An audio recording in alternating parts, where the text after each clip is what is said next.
Hello, Utah Dota Group. Oh, hi, Utah Dota. Yeah, I'm here with your friend Kevin. I wish you guys were all here. Hello. What's up, Demon here? Hi, Utah.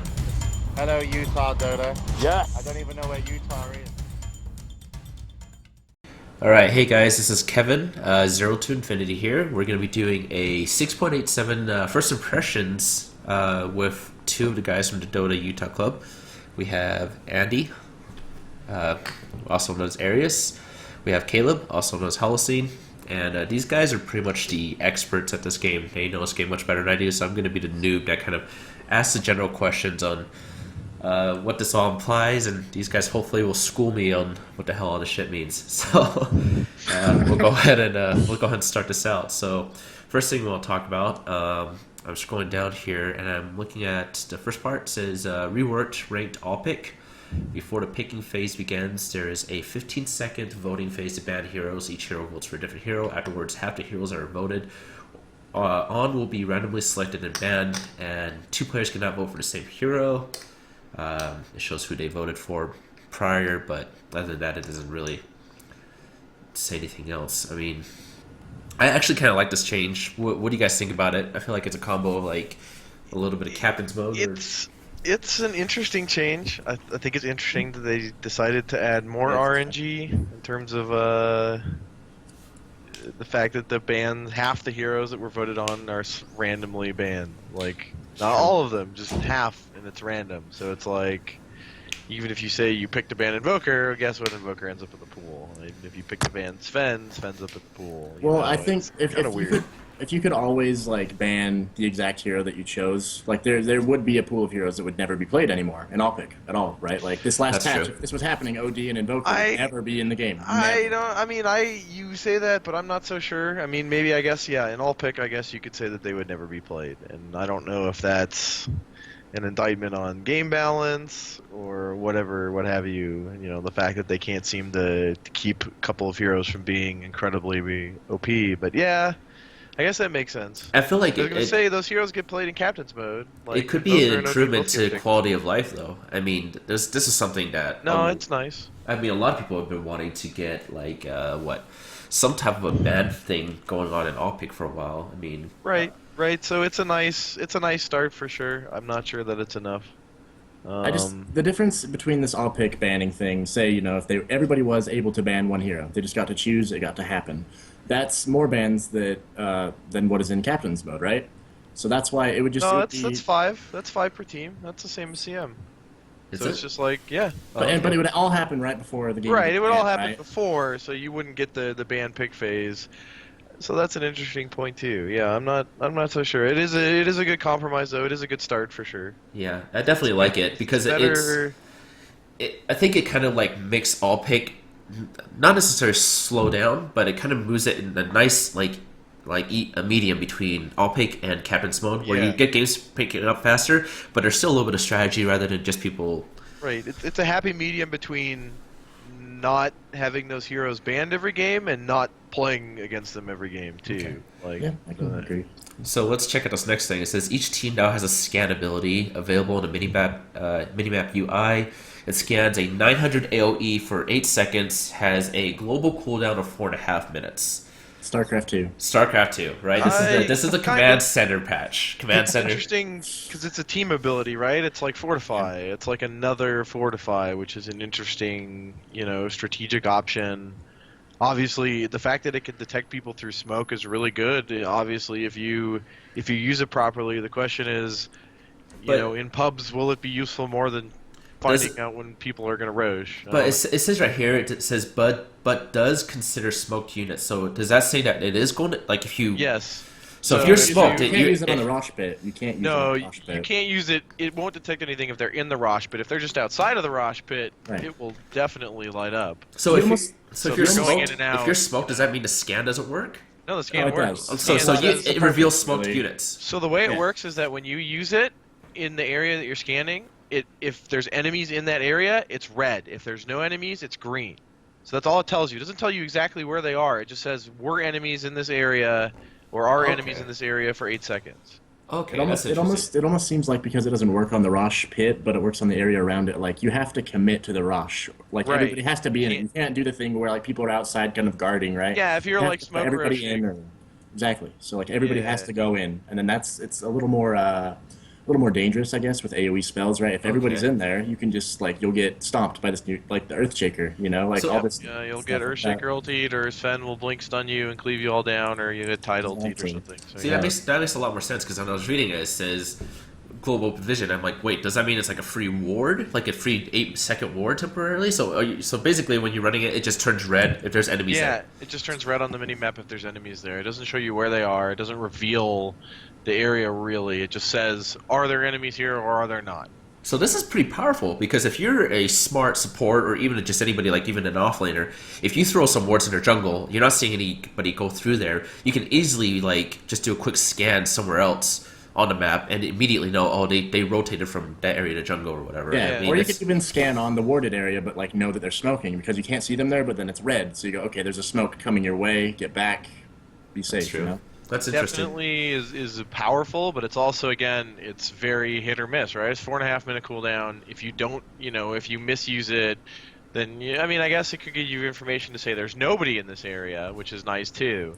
So it's still definitely very very strong, very interesting new team wide ability. Okay, that's interesting. So I think it's gonna really how to say it? It's gonna have to increase a lot more communication because before like you could just pop glyph whenever. I mean with this one, I mean you can still just pop it and it might piss off your team though. But if you I use think it, your team needs to pay attention that it's about to be popped. I think both this new edition as well as the glyph, like it should say who popped it, who did it. I mean, I guess like if somebody like griefs and does it for fun or just because they're mad, like it doesn't matter. Oh, am I going? Okay. It doesn't matter, but like it's good to know who's kind of the one kind of for the lack of a better term, like just kind of screwing the team over, right? Like by using it for no reason. So Okay. I don't know. I would hope they would put that addition in, but that's neither here nor there. So Okay. Let's take a look at the next thing here. So starting HP increased from 180 to 200. So Sort of, I was hoping to talk about all these changes as sort of like a group. Starting HP gets increased from 180 to 200. HP per strength increased from 19 to 20. And then mana per int reduced from 13 to 12. But then the final big one would be the intelligence now increases your spell damage by 1% per 16 intelligent points. That's a huge change, and that change is a result of the base HP increasing and the HP per strength increasing. It's meant kind of, to also help late game heroes scale a little better because sometimes they don't scale that well, but it is mostly to offset the fact that you're now gaining extra HP. that's you start fair. with more Sad to think HP, about you that. gain more HP per level. this is the biggest change I think that a lot of people are taking out of context because 16. What was it? The number 16 intelligence points equals Yeah. 1 spell damage, 1% spell damage rather. It's actually not that much considering all things. I read this post and I actually wanted to just read it because it kind of puts it into perspective for everybody. Everybody says, "Oh, League of Legends now all this casters are going to be doing crazy damage." Okay, so Scythe of Ice is the single highest int providing item in the game, right? Okay. And because of how much int it gives, it only actually gives a 2% damage increase. So there's Pugna, who is the highest int growth hero in the game. So 26 int plus 4 per level makes for 122 at level 25 for him. And that's only 7.6%. So in the grand scheme of things, on like a 300 damage nuke, he's only doing an additional, I don't know, like it's negligible at best, right? Yeah, because by the 85 time you get that much damage, intelligence, something. there's already all the magic resistance already on there. Right. So it just kind of offsets that. So basically, if you have this hero and you get him 6 Scythe of Vices and he's level 25, he's going to get 21% damage increase, which isn't even going to break past the magic resistance. So I think honestly, it's only there to help like supports or just caster type heroes like farm the waves easier, right? Like Yeah, they'll scale a little bit more again, so they can do that. I do think it's a direct result of the strength changes, and that because you'll be getting more HP from the start and more HP per strength, they're just like, all right, well, casters need something to offset that, so here's some extra damage. Yeah, I mean, for perspective too, basically if you have 100 intelligence, you have, it says right here, 6% bonus, which is basically an ether lens.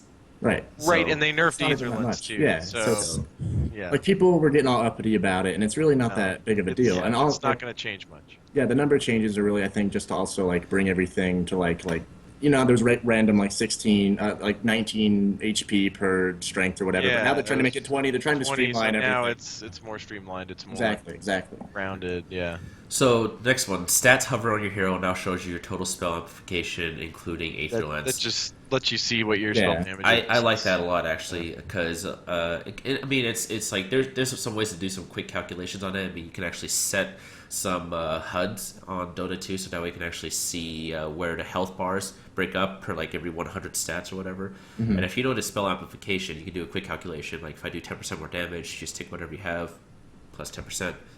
And I just think that, I mean, it's not a huge deal. I just think it's a nice quality of life improvement more than anything else. Definitely. So, next one, lane creep health upgrade increase from 10 to 12 HP.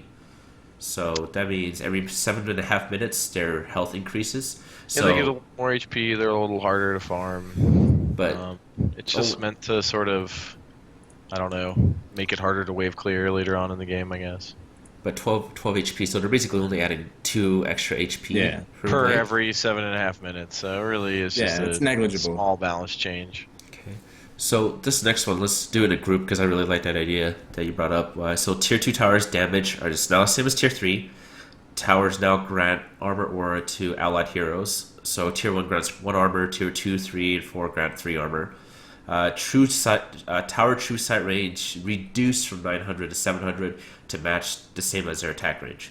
Right, and so that was all a bunch of changes to stop people from diving. You know, sort of to not stop, but definitely slow down 5-man diving towers early in the game, or at least like the spirit breakers that you're like diving one mid, and they're just getting away with it, right? Like you're gonna be a little tankier, they're gonna take a little more damage. There's also that crazy MVP Phoenix dive into what was against EG, and they just team wiped them all the way to the fountain. The tier 3s, all the way to the fountains, and also you know it gives your teammates, you know, the armor aura gives your teammates a couple extra seconds hopefully to TP in to help you, and then the true sight range is just reduced to sort of like give a concession to the fact that now the towers give armor and the tier 2s hit a little harder. It's just saying, hey, okay, well now they can't see invis outside of the range that they can actually attack in. So in a way, that's kind of a slight buff to invis heroes like Bounty Hunter and Ricky. Yeah, it can be. It can be, but a lot of times those heroes are also some of the ones diving under tier 1s early in the game, and so maybe it hurt. Maybe, you know, they don't get seen as early, but the enemy lives because they've got 1 extra armor or whatever. I don't know. That change really only seems like it's going to affect, like, you know, like a roaming bounty hunter who's going to be able to sneak around, like, in front of the mid area a little easier, but otherwise, like, it doesn't. Well, that's true. I didn't think about that. I mean, it lets heroes like slightly, you know, heroes like get Shadowblade maybe be a little, you know, more ballsy, get a little closer to initiate. But other than that, it's not. So, do you guys think this will end up making the Dota games drag out maybe a little bit longer? Just the fact that there's that bonus aura underneath the tower, because it's going to encourage like defense at the tower more and also high ground defense rather than defending. Right, it's going to encourage staying grouped under a tower more, but then if you're grouped under a tower, that also leaves you open to big AoE attacks. And also we're going to see, you know, we're going to see if heroes that dive tower, other heroes that like also can dive towers really early, like Chen and Enchantress, you know, heroes that aren't taking damage themselves, we'll see how much it changes for them. That's fair. They're still going to probably want to dive really early with all the extra creeps and stuff. So, again, we'll see. These aren't huge changes. So, and I'm not really sure how big of an effect they're going to have, but it'll be interesting. There's small things that just kind of push the like kind of play style in a certain direction, you know. So we'll see how that pans out in the future. So next one, initial bounty rune no longer gives experience. Right. I like this a lot because people would actually like, you know, in pro games, EE would like just die and feel good about it, getting these runes, because he would still like, you know, he'd almost beat a level 2, and that's sometimes more valuable than having, you know, like get the first blood. Sometimes you just want to be a little farther ahead. Depending on how many you split the first blood between, you might actually end up with more XP at level 1 than the other mid, even if you died. And so this sort of makes it also less punishing if you don't get the rune. you know, I almost feel huge XP like disadvantage. I almost feel like the whole addition of this is almost to kind of maybe change the way the beginning games are fought, because it almost feels like every single beginning game of Dota now is revolves around the 2 rune sites. Right. Like it doesn't. Right, Nothing's changed. And it's funny because that was the initial reason for the bounty runes, is that nobody would even go for the 0-minute runes. Like you wouldn't see any fighting over it. You wouldn't see anyone really bother. And then that's why they introduced the 0-minute bounty runes. Is they're like, okay, we want some level 1 fights going on. We want some early things going on, and it just sort of became this. They made it too enticing to get it. Right. So Yeah, it was this just a is just sort bloodbath. of, Always like first, and maybe even 2 or 3 kills would happen before like the horn is sounding, right? Like, or So not the horn, but do you guys think this will change the beginning game a little bit, or do you still think for the most part it still remains slightly the same but less team fight going on at the beginning? Because it's only 100 gold. I mean, 100 gold is I think kind teams of- are going to be more likely to not be too concerned, even if they don't get like both the bounty runes. If one team is better level 1 and can secure both the runes, the other team's not going to be too upset about it. Like, whereas in the past with the XP bonus, it was super important to get 1, especially on your mid hero. makes sense. So Right. So the next one, melee hero attack range increased from 128 to 150. So that's like what, half 1 square unit? I want to say. it's That's what it not feels very like. large, but it's just, again, it's a little buff to melee heroes so that they don't have to be so close to get a hit off, because sometimes it can be so frustrating when you're being kited around, like a tower or a tree. You just barely out of range to hit that guy, and That makes sense. Now maybe you can get that hit off. It's a little less frustrating to be kited around as a melee. So, question is, like for what? So this is maybe I'm completely wrong here. Now Pudge's ult is it's magic, right? It's not considered it's a physical. cast spell, Okay, so so you this wouldn't actually- affect anything there. No. Okay. yeah, no. This is just a right clicks. But this is good for like heroes like Axe, I would say. Or like, well, like you said, any anyone melee that hero. wants to hit somebody. I mean, Yeah, you're just gonna Ursa, see Sven, all the melee carries. Like this is just so that they can hit you from a little easier. farther. Yeah. Okay. Yeah.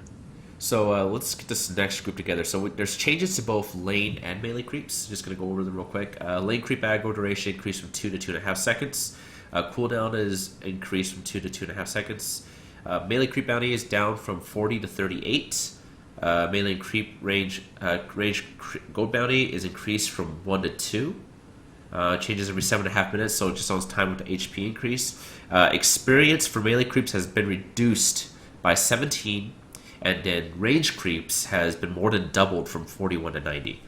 So this is something I said in the group that I think is actually really interesting, and I don't think people pay enough attention to it enough in the lower levels, just because this, I think, significantly affects the lane momentums and mid lane. The first 2 changes to the lane creep aggro duration and cooldown, I do think make it a little more finessey to pull creeps, like to right click an enemy hero and pull, their melee creeps to your range creep, and because they're going to stay on you a little longer. Also That makes it easier, right? Like because like they're going to stay on you. Right, longer. so they'll stay. So I guess it does make it easier, but it also means that they'll stay on you, half a second longer. You might get hit. If you're doing it on purpose, it's better for you because Yeah. you can control it. But if, like, say your support and say your carry, your support is trying to harass and then they pull the wave, they're going to fuck up the lane equilibrium. Yeah, so it's kind of a double-edged sword. Right, so if like you're doing it on purpose, if you're the offlaner or mid hero and you're pulling the creeps, on purpose towards your side, it's going to be buff to you. You're going to be able to get them easier onto your range creep, which is now even bigger because of the next changes.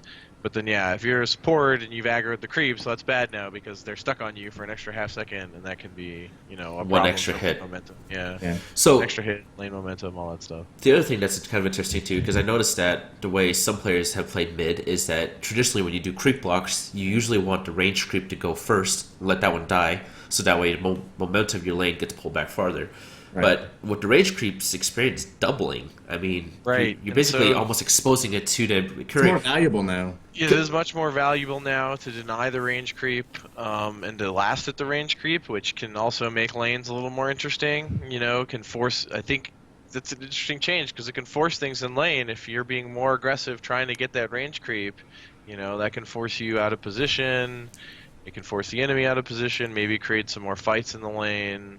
It also makes Lich really, really strong, because Lich That's can now true. sacrifice the range creep every single time and deny 40% of the experience. And then he also gets He also experience gets from that too. Yeah, so it's a very Lich might be a very strong pub hero in this patch. I think he's going to get picked a lot because of that, but I feel like he's just going to go away again. Like, every time he gets a buff, he's played a lot for like the first month, always. He just And goes then away. He just goes 'cause he's away. not 'Cause, useful, yeah. But here's the thing that's interesting. Now, when you deny creep, the enemy hero only gets half the experience, right?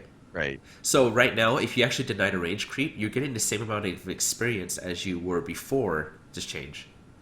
But then they're getting less also for the From the melee creeps, so creeps, they yeah. just get way less overall.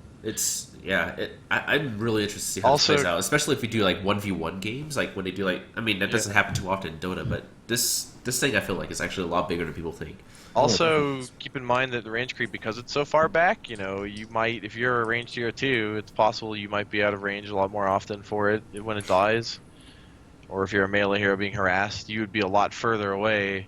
You might miss out on a lot more XP than you think you would otherwise. So yes, it's a huge change. I think that's going to be one of the changes that we really don't see the full impact, from for a little while. That's true. Cool. So next thing, experience required to get to level 8 and level 9 rescaled from 600 to 1200 to 800 to 1000. So Just making things more in line, because Dota has these weird levels where like the XP just jumps up, like it's either really small and then it like jumps up a There's ton. reasons for it though. And I Right. find that like when I'm playing like a hard support, I'm stuck on level 9 a lot, right? And that's because it's 1200 experience to get to the next level. And so I think this is making it so like the levels also, the word of the day, more streamlined. Like you're just going to kind of get through the levels a little easier, a little more consistently. And the thing is, the reason why it was like that is because a lot of heroes power spike when they can get 4 points in each ability, in two abilities, and an ult. Yeah, level 9 you usually will have 4. Yeah, so max you're out gonna. This is gonna mean some heroes maybe come online just a little tiny bit faster. Although level 8 again takes longer, so it takes the same amount of XP overall. So I wonder if that just means that they wanted to make just level 8 take a little bit longer, because heroes really can be very powerful at 8, and then 9 just not be such a slog. the other thing that's interesting too, though, there was that new item added. We'll get to it here in a second, but it's the new Tome of Experience, which for 425, was it how much gold whatever? But it grants you 425 experience. It's like 150 gold or something. Yeah, 150 gold for like 450 experience. That's going to be, I mean, we can just skip it when we get there, I guess, but like, it's very interesting. That was like a Dota 1 item, right? Some variation of that, but in pubs, it's going to be whoever right-clicks it first will just steal it, right? But in pro games, it's going to be for the, the 5 support or the 4 support or whoever needs that level now, right? Yeah, because right at 10 minutes, usually in a lot of games, you'll see at least one support still under level 6, and if you can get them that tome, that'll get them to 6, and then they'll. Well, that's a big deal too, because if you went with the original levels, the 450 experience doesn't even get you from level 8 to level 9. Now it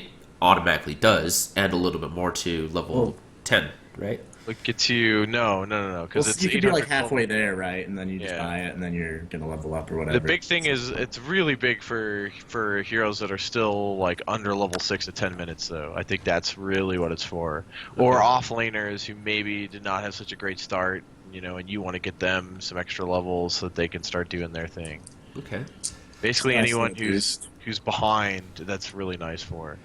So you could use it to get further ahead on a hero like Invoker that really benefits from levels. You could use it for that, but I don't think that's the best overall use. Usually, the heroes like Invoker are buying Midases anyway. Okay. Well, I guess there's some other things that's interesting about it, like when it's available to buy too. So we'll get that in a second.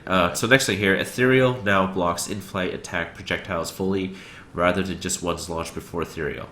So I'm gonna need some help explaining this, because that doesn't make any sense to me. Because I thought like once you're in Ethereal form, if a projectile flies towards you, it's usually a magic item, and if magic flies towards you, Ethereal increases the damage, right? Or am I missing something there? I think it's mostly right. Okay, you can go. You get this one, dude.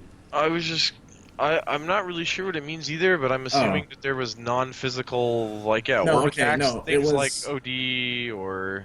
It's Oh, okay. No, okay. I understand this thing. It's like sometimes there were right clicks, and then somebody would like Ghost Scepter, right? And then the attack would still do damage to them sometimes, just randomly. It was just a stupid thing, but they made it so that now when you pop it, you will not take any right click damage, be it from All the an orb effect. projectiles Yeah, like now. magic will still hit you, projectile magic stuff, but like anything that's from a right click will not hit you. Like It's Drow very Ranger. material. Well, what Yeah. about like things like Impetus from Enchantress? I mean, does that count as a right click projectile or is it magic? That's a right click projectile. I don't Yeah, think that will do damage. That won't. So do it's the damage. same thing where, Okay. yeah, I'm sure that was actually what triggered it was Impetus, hitting people through Ghost Scepter, Yeah. or OD hitting people through Ghost Scepter. Yeah, I hate those items. Okay.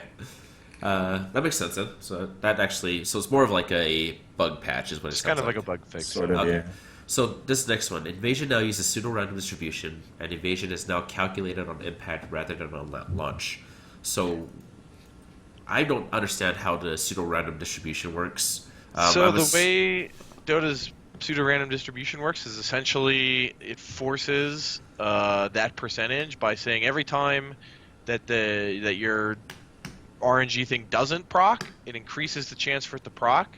Okay. It does this over time, so like if you've not dodged 3 in a row, your chance to dodge the 4th is much higher. So similar to That's how the what they way- did with Axe But when that's he exactly the way spins. Counter Okay. Helix works. That's exactly the way I think the Void Stun works now. I think. Spirit Breaker too, all Spirit the Breaker all the too. things they're trying to do that with everything. So it's like a little less like some games, you're playing Spirit Breaker and you're bashing every hit, right? And you're like, haha, I'm the bash god. But then other times, like you're not Nothing ever bashing. happens. Exactly, and so they're trying to make it so like it's average. It's going to average It out. forces the percentage. So this is kind of, would you say this is a around. buff to heroes like Phantom Assassin, or because it makes If you're a her luck vision? lord, if you're a dodge lord, no.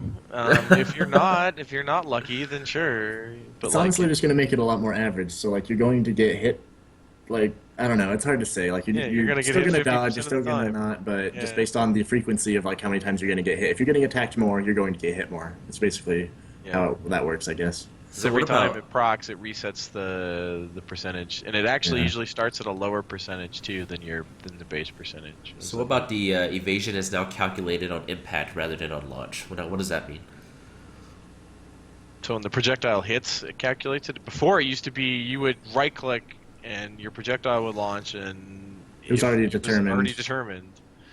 And so So, now it's Like, not. now you can like So dodge it. You how- can jump away, and then you'll like get Yeah. away from it, and then like you can destroy Yeah. things, and you can just like go uphill, and then it will happen once it hits you.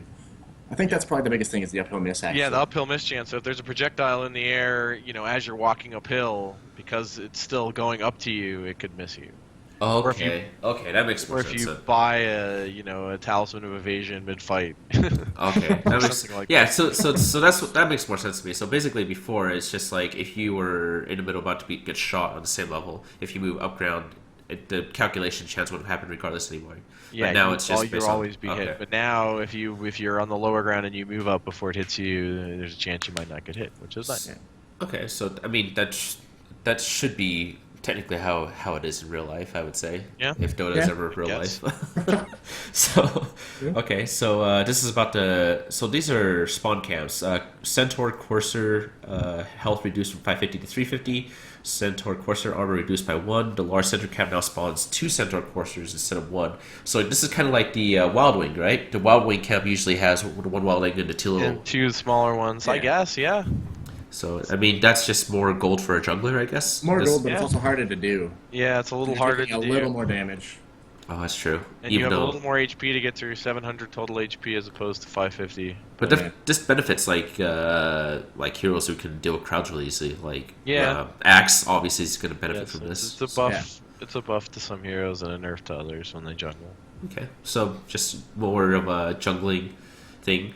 I mean, I guess in a sense, if you have like a large camp, it could make the camps maybe a little bit harder to stack as well if you have a lot of creeps on there. Yeah, right? if you have an extra creep there, it might make it a little harder. But Yeah, I don't that's- think that'll affect it too much, but Yeah, probably not. Okay. Roshan magic resistance reduced from 75 to 55%. Health increased from 7,500 plus 125 per minute to 8,000 plus 175 per minute. Roshan experience bounty changed from 1789 to 750 plus 20 per minute. So this, I mean, right off the back here, from what I'm looking at, it seems like it makes Roshan that you had to basically, if anybody's casting spells to take him down, it happens a little bit faster.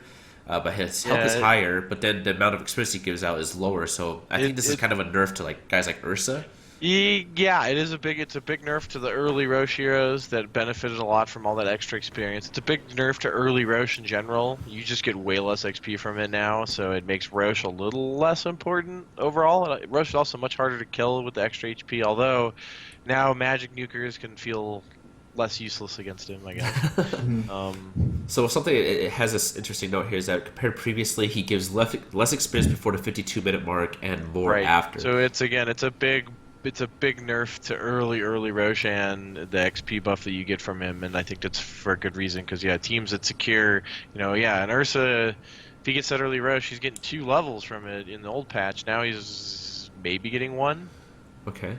And this ends up making late game Roshan even more valuable than before. Yeah, if you get to that late game, obviously it's still valuable for the Aegis. If it's like 52 minutes, you're going to be helping out your supports a little bit more, right? The ones that are still maybe in the 20s when everybody else is 25. Right. So they're going to get boosted a bit, and that's awesome. That's good.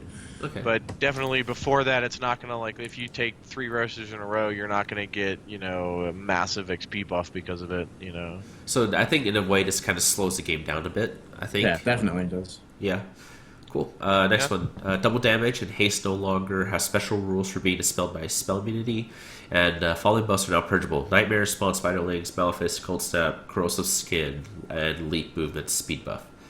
So buff to Oracle, I guess, for the purgeable things. The big one for me here is that the Cold Snap is purgeable. Yeah, that was awful. That was an awful thing. Like that's just it was a nightmare to deal with. Thanks for that. Thank you, Ice Frog, because you would get cold snapped and then you would pop. I don't know. You'd purge yourself to Fusel Blade or Oracle try to help you, but you're still just getting stunned over and over and over. But so what about the double damage and haste? What does it mean by being dispelled by spell immunity? It's for when you have you're like a juggernaut, and you get a haste rune, and then you want to run somebody down with your Q, and then you pop your Q, and all of a sudden the haste is gone. That's not going to happen anymore. You're going to keep the haste. You're still going to be going zooming around. And you're going to be able to run people down with that. That's nasty. Your BKB, right? And you're still going to have double damage, which is a big deal because that used to be the big thing. Is if you had a BKB and a double damage, if you pop the BKB, you no longer have double damage. Exactly. Well, now you're totally going to have it. And that's pretty awesome.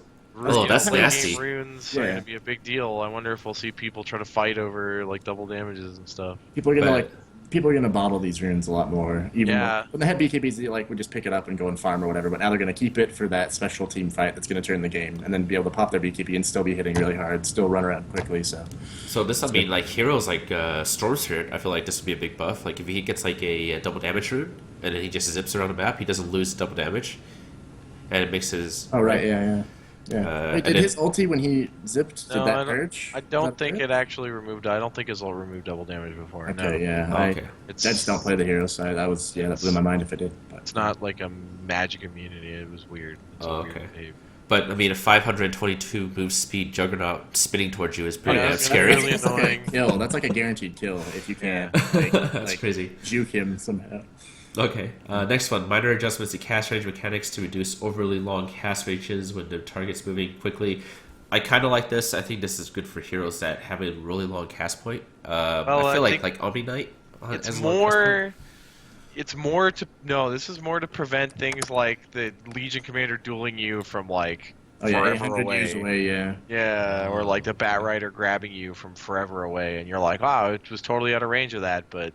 So you feel like you dodged it, but the animation is still happening, and it still is I already got you. I'm just doing my animation real quick, and you're like, what is this? What is this game happening? Okay, that makes sense. So I just can fully understand that. Let's see. Illusions now benefit from damage block. I think this is actually a big one for heroes like Phantom Lancer, Naga Siren. I guess. With it buffs heroes buying Poor Man Shield early. I don't know.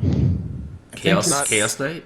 like people that are gonna go for the new Abyssal Blade, how that has changed. Like that's the only thing I can think of. But like, who's gonna go for the new Abyssal Blade and Manta, like for illusions, or who of the illusion heroes is gonna go for the new I Abyssal mean, Blade? That's somebody fair. might like they might, some teams might lab it, you know, maybe have a more defensive. Like, is Terrorblade gonna Yeah, go like for? I mean, Terrorblade needs HP, so he could go Vanguard. But then right now, the new Terrorblade, we're gonna get to that in a second, but I want to talk about the new Terrorblade. Yeah, Holy it's shit. That's to me. We'll get to that in a second. Okay, so Yeah. Captain's Mode here. Captain's Mode pick time from 40 to 30 seconds. Bonus time from 110 to 130.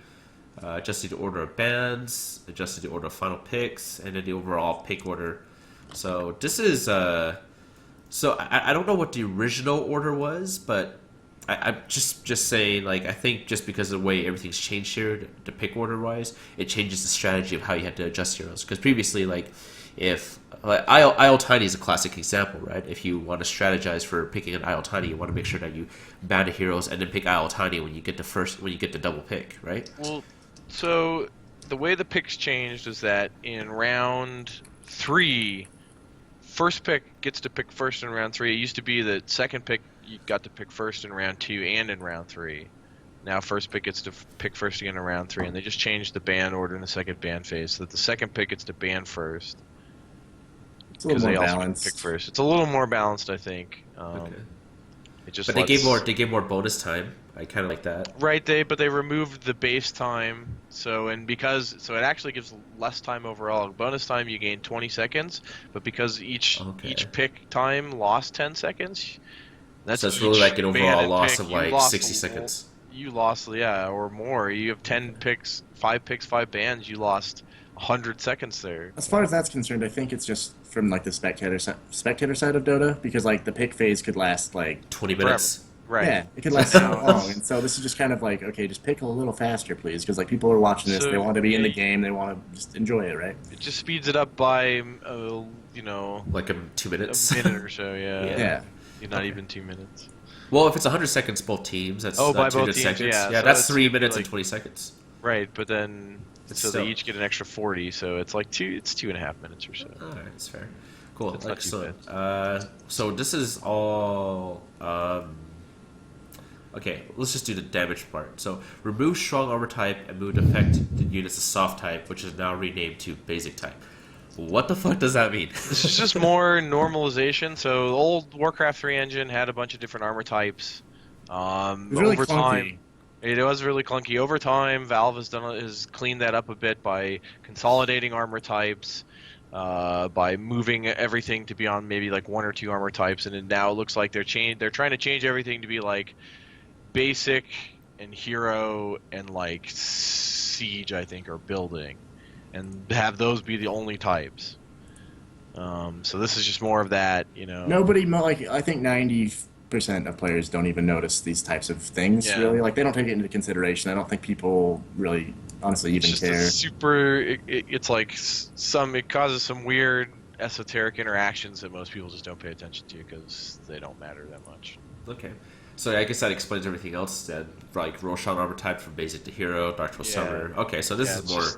It's just to make Roshan be a little more tanky because heroes take a little less damage from other damage types. It's weird. So the last 4 bullet points here is like directly to the neutral camps. So Dark Troll Summer damage reduced from 55 to 60 to 40 to 45. Thunderhide attack damage reduced from 71 to 78 to 60 to 65. Mana pool for the Heartbeat Stormcrafter from 540 to 400. Satyr Tormentor mana pool reduced also by 200. Are those are nerfs to Chen and Enchantress, I feel. The Satyr I Tormentor didn't is think the about little baby Satyr, right? That's one with the is it purge. the And baby one, the purge? Yeah. some good Chen players will get the little baby Satyr. A lot of people don't do it, but it has that purge, and it's like a 2-second cooldown or some bullshit, and so they could slow people for like 10 seconds straight. And so this is How much just mana like, does it cost when it does that? I'm not sure. I don't know the exact numbers. I don't know where I would Now see I'm that kind of either. curious, but But I think- if you reduce it by 200, that It's making it so they can't cast it as often. They can't like do their cool spells as often, and that's okay. You're gonna have like, if you're Chen, you have like 4 creeps or whatever. Like, you don't need that much mana, right? So the Tormentor is the one that has the shockwave and the unholy Oh, aura. okay.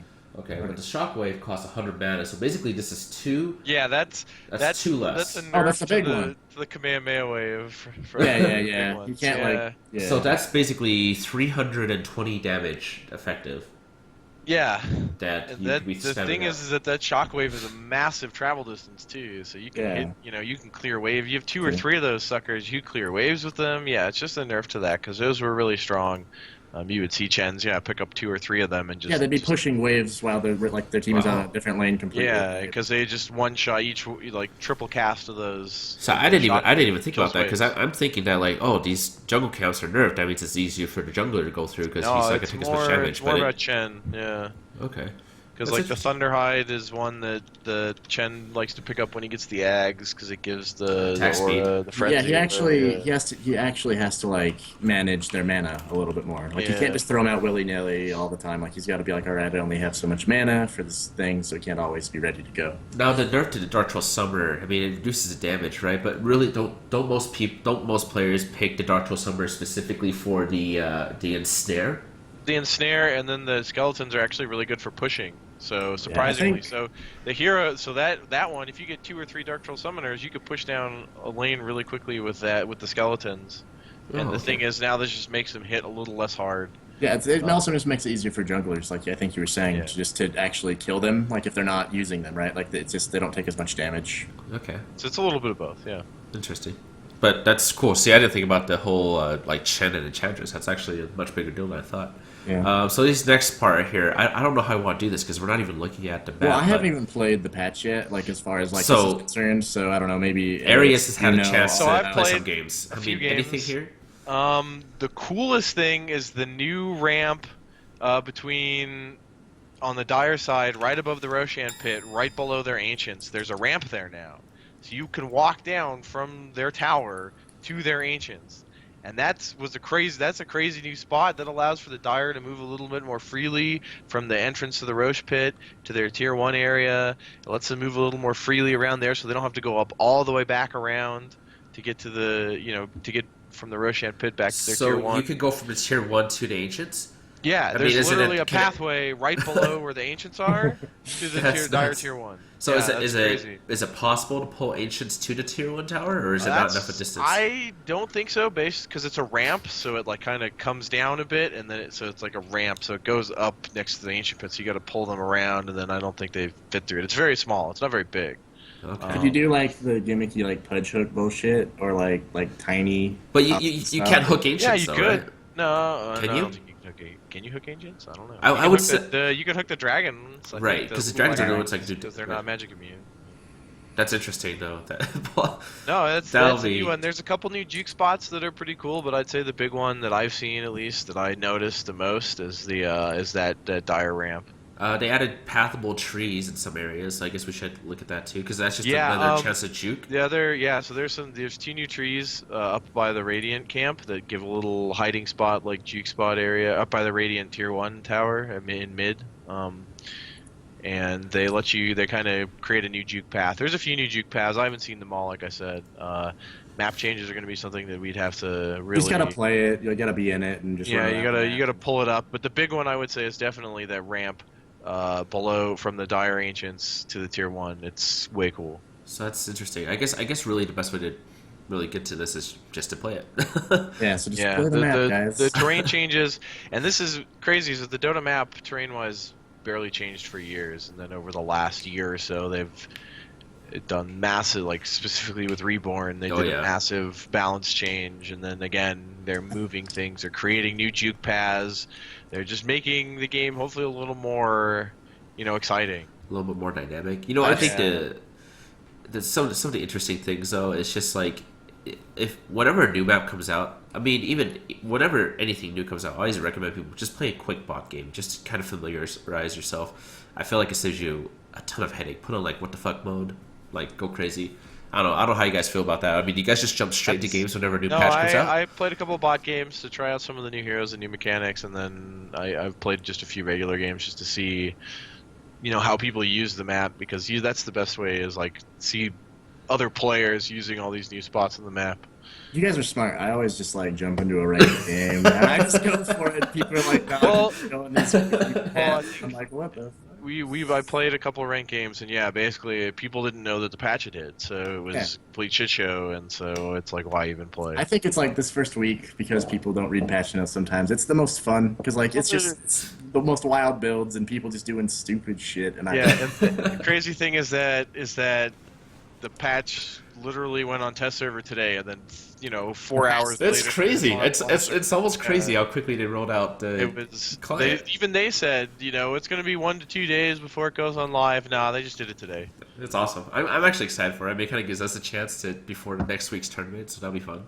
Yeah. Okay, so here's the exciting part for me. I love this part. New items. Yep. So let's talk about Bloodthorn. New item. It forms from Orchid, Crystallis, and Recipe. So you get what you get is you get 25 intelligence, 30 attack speed, 60 damage, 150% mana regeneration, and the active on it is when you silence the target, all attacks to them, including from your allies, gets True Strike at 1.35% critical hit.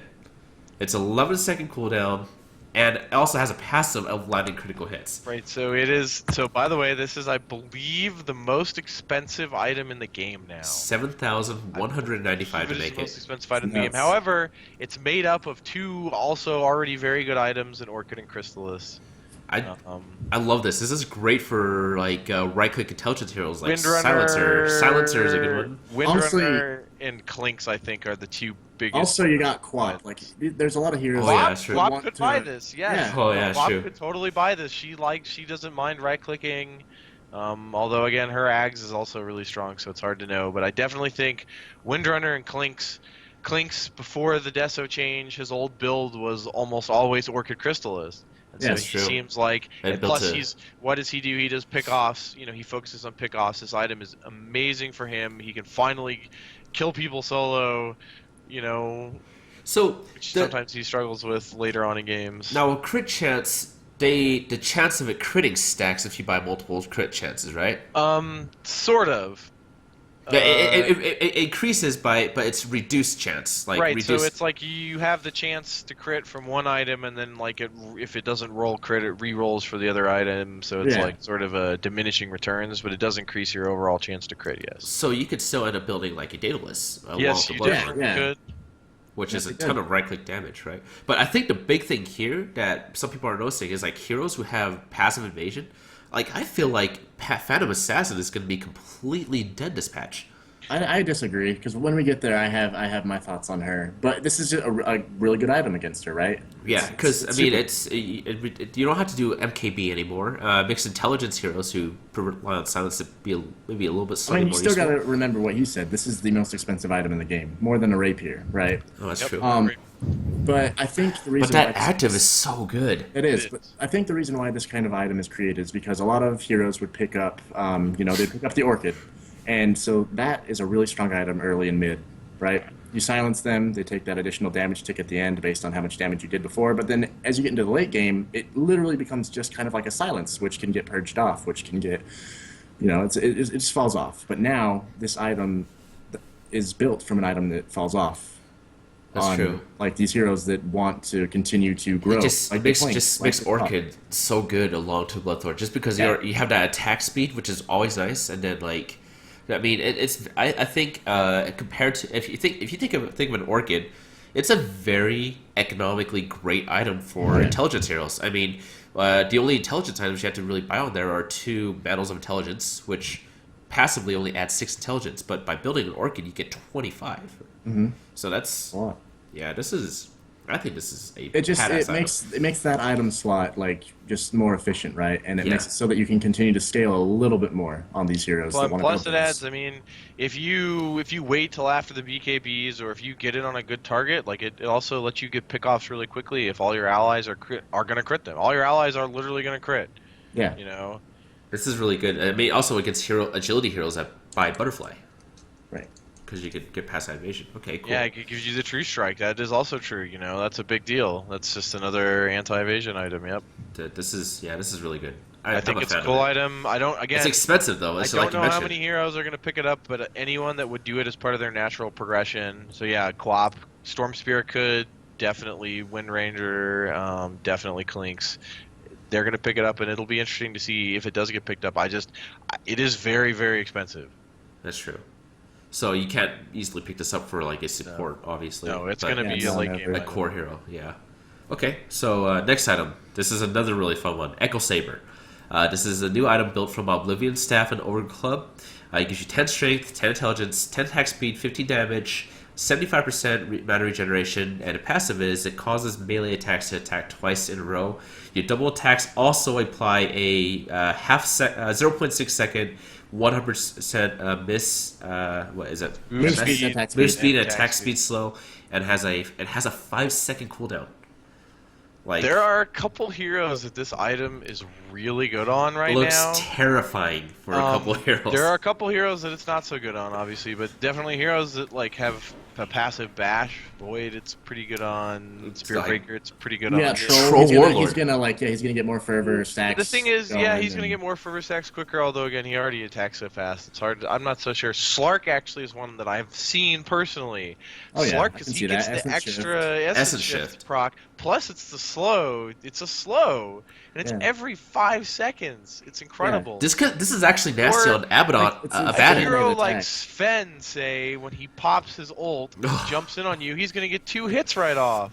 Yeah. Some people say, oh, get a crit. No, here's the thing. A crit is a chance to do, like, some extra damage. This is a guaranteed extra attack. Yeah. Guaranteed. So like this is really good on Tiny as well, right? Like he's Tiny gonna as hit well. you 2 times. Oh. For, it's like 600 damage right Yeah. off the bat just from his right Right. clicks. let Well, alone I'm his thinking combo. also like Abaddon. I mean, Abaddon, if he goes Abaddon, in, it could be good on. I mean, if any Curse of hero that can Avernus. use, and the cool thing is it's really cheap. It's really stat efficient. yeah, it's kind of It, it's like it the gives you some mana regen if you're a hero that needs mana. too. it's I want to Gemini say and it's attack I want to for, say yeah, it's melee heroes. what the new Dragon Staff for melee heroes. in a Kind of. sense, right? Yeah. Because Yeah, it's it's almost similar a item, yeah. similar price. I Yeah. want to say, but it's just I mean that's the double attack thing is just terrifying. I mean, Rick, you could do a double backstab, or you got more crit chances for PA or Skeleton or Wraith King and Although yeah. again, with heroes like PA that I've found is heroes with PA and Ursa, like you blink strike on PA and you get the increased attack speed. The Echo Saber attack counts as one of those attacks, so it's kind of like Ursa. Wait, what about if what you about- pop Fury swipes, the Echo Saber proc counts as a Fury swipe, so it Well, takes one way. what about Phantom Assassin?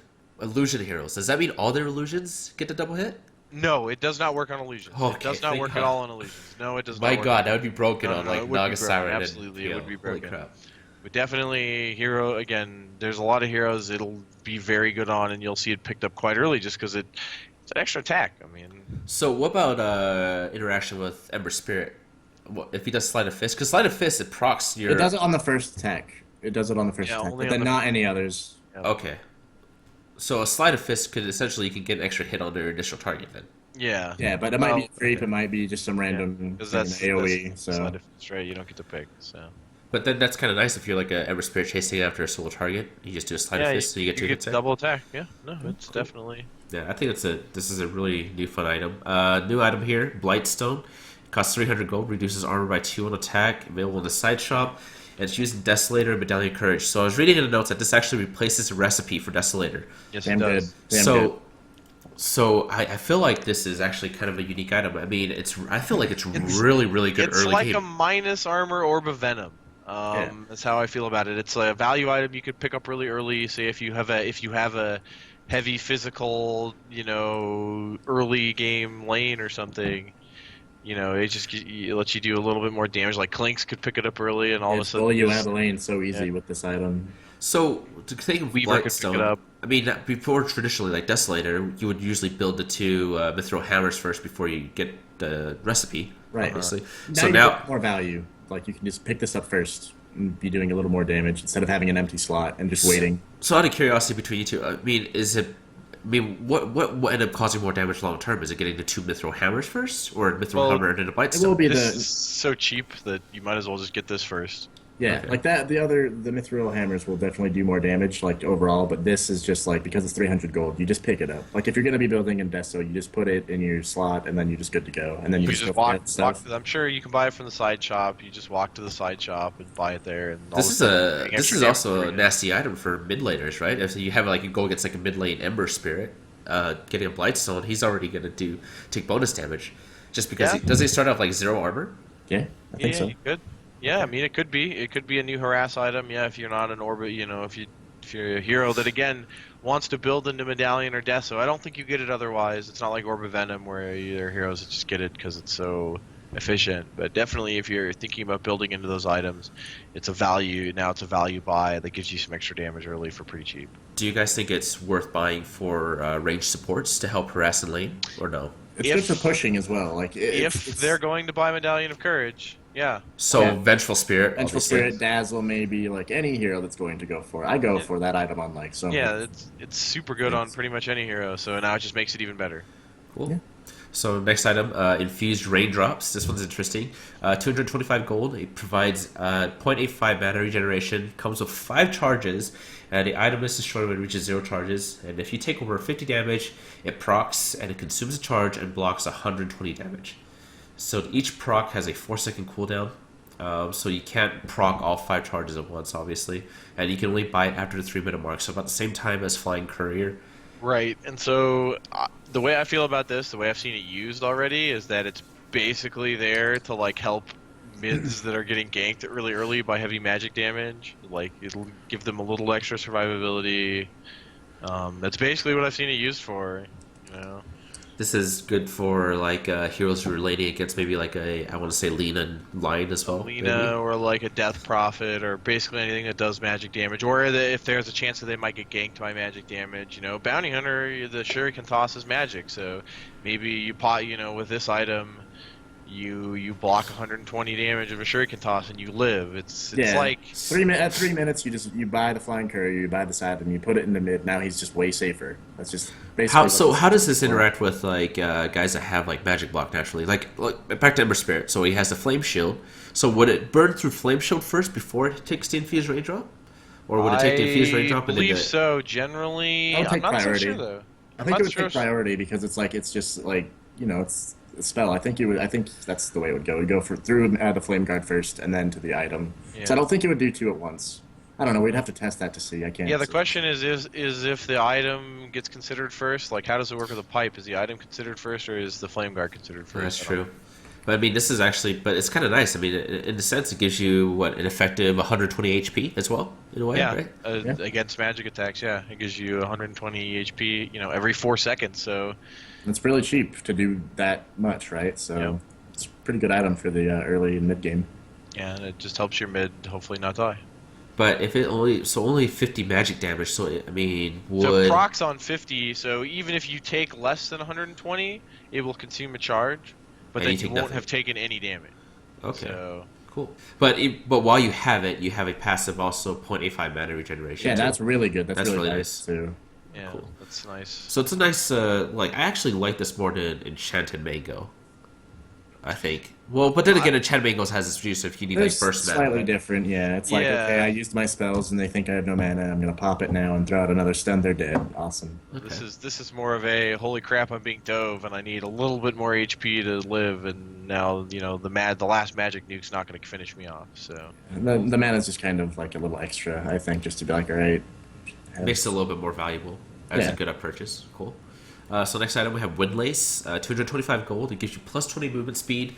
It is now used in the recipe for drums and Yule Scepter. It doesn't stack, obviously. This is Pretty it does dope. stack boots though, which is cool. Yep, this is for like offlaners, I think, and like roamers and stuff like that. this is That- a nice item. Anyone that is going to buy drums or eels is buying this and should buy it early. It's the same thing. It's just an early value item or say you're a super slow hero like Crystal Maiden. Maybe you want to get a little bit extra movement speed early on to get places. That's true. It's not that expensive, Yeah, it's not expensive. I mean, it's not that flashy. It's just, you want to move a little quicker. But that 20 It's- movement speed is so valuable early game because if we go later game, everybody's already moving faster. But Right. like what? I 5? think for the most part, I think that you're not going to buy it unless you're going to buy the drums or the eels. That makes sense. Well, I mean, you can still get it for gankers and they could just sell later on? Yes, maybe? you definitely Yeah, can. it's- Again, it's there will be a few negligible heroes. There will definitely be a few heroes that it's really useful on. Definitely. It's a fun item. I'm kind of excited to see how that works. Well, so question for you guys: like, let's just say you're playing a hero that does want to build a Yule Scepter first. Traditionally, the recipes are Sage's Mask.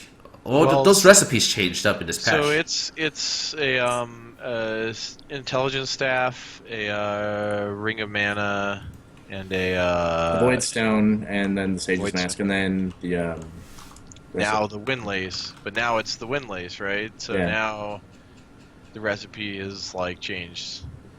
Yeah, they Oh changed yeah, that's right. that. The Yule Scepter now requires the Windlace instead of Sage's Mask, so you don't get the.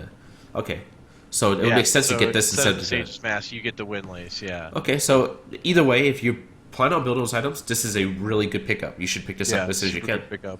Okay. Super good pickup if you're going to get those items because it just lets you move so much faster. Perfect. It is. Cool. So Tome of Knowledge. So this We is talked the about item that earlier. earlier. It's just good for people that are behind, or if you need to get that level real quick. So you guys mentioned that this is priority. I mean, in pub games, it's probably going to be whoever right clicks first and uses it, right?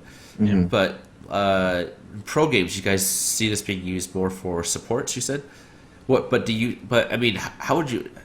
I mean, how would you prioritize who should get it? Because I mean, if somebody's really close to a level 11, Say you have a Wisp and they're still, and this happens, they're in pro games. You Wisp who's still level 5 at 10 minutes in. Clearly, you want him to get his ult. It just depends. It'll depend, but there's definitely a lot of situations in which supports that tend to be underleveled have really important, really big ultimates that they need to have, and the faster you have those online, the better. okay. So I really think a lot of times, unless your supports are already on a roll, it's going to go towards a support that really needs that catch-up, you know. So theoretically, it should go towards supports. Hopefully, we don't see pub players just go. It's right gonna click happen first. like that. Like, Yeah. the Mids are gonna general take it. carry or mid player, like they want to be the best. They want to. I'm carry, so I need to be level 25 right now, and so they're gonna take it. But I think the idea is just to help out those who are behind. It could be, though, like, yeah, I guess I can't think of very many heroes that have massively different ults from 10 to, from level 1 to level 2, but it could be that you want to get a level 2 ult on a hero. And I always would value, like, as a Phoenix player. I Yeah, would like have Phoenix, 11, level 2 ult is a huge difference because of the Yeah. amount of attacks it takes to break the egg, and so Yeah, that it's might also be, so situational, but overall, Yeah. just a great addition to help whatever situation you're in. if you're behind, if you have underleveled supports, which is generally what happens. Okay. Be good. So next item here is Hurricane Pike. Oh, so I just noticed something. So Bloodthorn is actually not the most expensive item in the game. It's the second most expensive. Dagon 5 is actually more expensive. Okay. But this is obviously more useful than Dagon yeah. 5. So Hurricane Pike.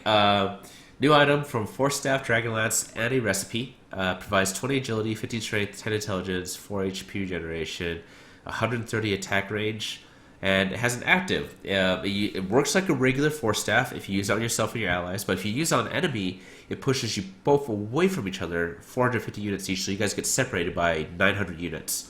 That's so funny. And then the it's crazy really thing, funny. it's almost like like Star Wars Force Push, Yeah, right? it's like some Right. anime shit. But Where, then- you meet and then you push back and you look at each other and you start shooting shit. And it's just like, But It's one of those ranged heroes that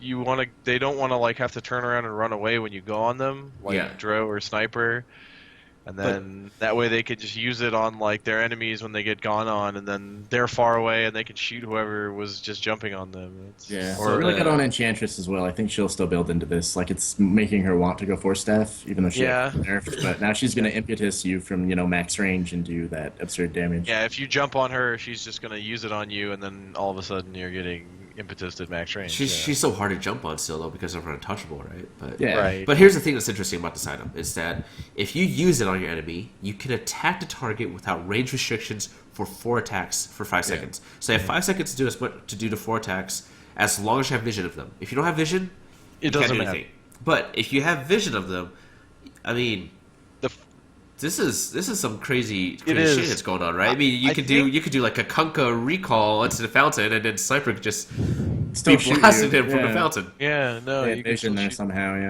yeah. Yeah. I think that part's cool. I think that the coolest thing though is the fact that it pushes you away without requiring the facing if you use it on an enemy. So it forces you back so you don't have to be turned around like the normal Force Staff. And that just alone, the fact that you don't have to reposition to escape is a huge boon to most ranged heroes that are getting initiated on. Yeah. I mean the theory crafting thing with Kunga like doing recall, when I've that's had a super chance unlikely, to use it, right? I find that I do push my enemies out of LOS or out of vision more often than not. But It's good for it's saving yourself, but then you can push them and then kill them if you're still in like some crazy. yeah, battle. or you can force them up onto cliffs and stuff. There's some cool Yeah, plays. it's good positioning. You and can, it's- if you're an initiator, like say an axe or a clockwork, you can jump in on the enemy team and then use Hurricane Pike. This is sort of similar to the way that Walrus Kick is used. You could push someone into you. But it builds from the Without them having Dragonlance, to so be I don't phased. think heroes like that are going to Oh, build it. I Right? saw an axe and a clockwork. I mean, I'm pick sure it you up. have, but like, I don't think that's like it's No. not optimal, right? But Like, I It's mean, not, but the only thing they don't benefit from is the attack range. Like they get it's 20 I- agi, 15 that's still strength. 2K item that's like almost 4K pointless. item, yeah. but I really like this Of course item that. for The like Dragonlance part is pointless, and you could do the same thing with like you're saying, you jump in as an axe and you call, and then you force but staff out. It's like the same thing almost. Well, no, you're not force staffing out. You're force staffing on an enemy to push them into your team, and they don't have to be facing your team. Oh, like okay. I see. I see what you're saying. I see what With you're a saying. normal force staff, they have to be facing your team. That's With some this, all tricky you have setup, to do though. is be behind them, and they get pushed, away from you. I think it's like it's a That's cute nasty. idea, but like it's 4,000 gold to be able to No, it push is somebody 4,000 at like gold. 400. But this is movement. really I good. bet 2K This is good for is heroes actually- that use the force staff, right? No, naturally. I mean, I play Silencer a lot. OD is another good one too. Having the dragon lance in there is really nice. Yeah, for ranged so for a attackers. hero like that, it's going to be really useful. Again, also because, yeah, it's mobility. It's usable as a normal force staff. It's fantastic. It's got the dragon lance, and then if people get on top of you, you could push them away without worrying about facing, and then just attack them for free for 5 seconds. So what I would have liked to see is if this item could be disassembled, but I feel like that might make it too good of an Well, item, maybe. it has a recipe, so generally items with recipes I don't think can be disassembled. But I mean, if they maybe replaced a recipe item, I feel like if you Well, could the disassemble, question it'd be is, nice. if you wanted to disassemble it, you can't build Dragonlance or Force Staff into anything else, can you? Like this is literally the only item that uses. Well, them. the dragon lance could be built into the new Bloodthorn? Oh wait, no, never No, mind. it can't be. Oh, No, it can't this be, is the only okay. item it builds into. So Maybe next patch, Ice Frog will find something crazy soon. definitely a ranged hero item: Silencer, OD, Sniper, Dro, Enchantress. Any Nice. ranged right clicker that needs some extra mobility is gonna like this item. You know, the cool thing too, the cooldown on this is 14 seconds. So normal force staff says here is 20 seconds. Yeah, so But it's That's nice. it's faster. really nice. Cool. So I like these new items. What do you guys think about them? I think that like they're coming out too quickly. I mean, I like Yeah. it myself, but I think that there's so many that every time there's a new patch, people are like crying out in unison of like, "What is Dota now?" Because people just, I don't know, they're comfortable, and some people are still like coming to understand these other items. I mean, I think we all understand them, but like, there's like 3 new items every patch now, and so that's almost going to be like what people expect. Like, you just never know if there's going to be another couple of new items you're going to have to learn. And I like that they're creating new combos and new, just mashups of different things. I do kind of like that. I think it's cool to add some more variety to the game. But yeah, I'm just balance-wise, it's like they keep adding new items, and yet we haven't had a new hero in a while. There has where's the Pillord, right? Yeah. 3 new Sometimes it's items. And like, Sorry. well, it's not just 3 new items. I mean, yeah, there's like 7 new items in this So, match. yeah, let's see. It's 1, 2, 3, 4, 5, 3 6, new 7. big Yeah, items that we 7. know of, but yeah, I'm not so sure that. And the thing is, It makes the game more exciting. I it feel does, like. it does, it changes Keeps it it up fresh. a bit. Keeps it It does fresh. keep it fresh. It does make some things a little, more interesting. But I'm just not so sure, like, that these are the things that need to be changed, or like there are probably, maybe other better item choices too that we could have that we're not seeing. Although again, I do like, I think all of them are pretty cool. I like the Hurricane Pike a lot. I like the Echo Saber a lot, and I like, I haven't really seen the Bloodthorn yet, but I'm sure it'll be really cool when I do. So I think sometimes like these item additions, like they change the game more than like hero changes, right? Like Changes these nerfs do, or buffs, absolutely. like they just like heroes are played in Like- completely different ways. like the way Aether Lens changed. I mean, Aether Lens really changed a lot of the game. It did. The Glimmer cloak. Cape. Glimmer Yeah, Cape. Glimmer Cape Glimmer Cape was a big one. changed a lot too. Although a lot of these items are built around making, you know, a Support's lot of more those viable. items were built around making supports better, and then a lot of these newer items are built around making casters, you know, slightly Carries. better. Yeah. Like the Octarine Core, because Oh, yeah. for a while there it was, you know, melee meta only prior to the Bloodstone meta. Okay. But well, I I guess think we have to see how it plays out. I mean, the nice thing is it's right before the Vanilla Major, so we Yeah. can still see some teams do some crazy random meta shit that I had no idea what to expect. So Yeah, no, it'll be. I mean, the open qualifiers are this weekend, so cool. Be something exciting to watch. yeah. So next one, we look at some item changes here. Skull Basher, bash Skull damage Basher reduced and the from Abyssal 120 to Blade 85. change. Yeah. Okay, so let's cover both of these items at once since they're related to each other. So bash damage reduced by 35.